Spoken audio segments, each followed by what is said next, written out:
So today we're going to talk about aperture, those F numbers that you see that are confusing the hell out of you, you're wondering what they mean. Today we're going to explain it to you and why it's important that you understand it and the impact that it can have in your pictures. Now the first and most important point to make on aperture is that aperture effectively controls the depth of field, or how much of your photo is in focus. Now the lower F numbers, so the f1.8s, the f2.2s, that means that your lens is really open, so it's letting in lots of light. And then if you move to the other side and you go for like f18 or f22, that means that the opening in the lens is really small, it's not letting in much light. Now you're probably wondering, what's the difference? What does this all mean to me? And I'm going to explain that to you, and I'm going to show you a series of pictures that shows just how much aperture affects your pictures. So the low f-stop numbers, those ones will have very little in focus. So if you want that background blur, you don't want everything behind you to be in focus, then you need to use a lower f-stop. If you're shooting a landscape or a photo where you want everything within that photo to be in focus, then you need to go for the higher f-stop numbers. So as you look at this series of pictures that were taken at different apertures,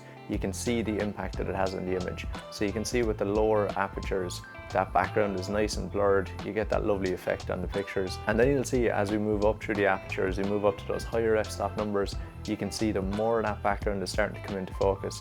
And that's going to be very important if you want to capture a lot of detail and get a lot of things in focus. Now this is obviously a very simple, very brief explanation of it, but hopefully it gives you a better understanding of what aperture and f-stops mean and how it can make you a better photographer. If you enjoyed this video, then there's lots more on my channel. Please check them out. Click the links wherever they are. They're around here somewhere. Click into those, hit the subscribe button, follow along, there'll be lots more coming, and hopefully you will learn a lot more about photography and get a lot better at your craft.